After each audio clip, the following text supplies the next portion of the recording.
Hi praise lord. దేవుని పరిశుద్ధ నామానికి స్తోత్రం కలుగును గాక. ఈరోజు దేవుని వాగ్దానము కీర్తనల గ్రంథము 138వ అధ్యాయము 7వ వచనము. నేను ఆపదలలో చిక్కుబడి ఉన్నను, నీవు నన్ను బ్రతికించదవు. ఆమెన్. హల్లెలూయా.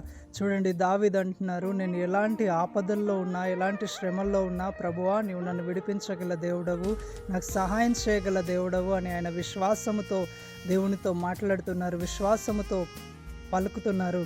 ఈరోజు దేవుని పిల్లలుగా ఉంటున్న మనము మన శ్రమలో, మన అవమానాలలో, మన నిందల్లో, మన ఇరుకుల్లో అలాంటి ఒక విశ్వాస సహితమైన మాటలను పలకగలుగుతున్నామా?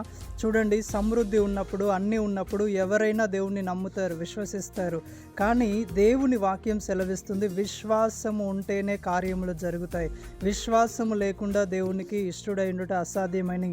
చూడండి, ఈరోజు ఎటువంటి పరిస్థితుల్లోనైనా, ఎలాంటి శ్రమలోనైనా దేవుడు నన్ను విడిపించగలడు, నాకు సహాయం చేయగలడు, నన్ను బ్రతికించగలడు అని నువ్వు నమ్మగలిగినట్లయితే గొప్ప కార్యములను నీ జీవితంలో నువ్వు చూస్తావు. ఉన్నతమైన శిఖరాలకు దేవుడు నిన్ను హెచ్చిస్తాడు.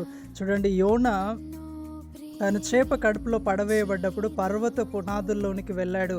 కానీ అక్కడ కూడా దేవుడు ఆయనకు సహాయం చేస్తాడని, ఆయనను విడిపిస్తాడని యోనా నమ్మగలిగాడు.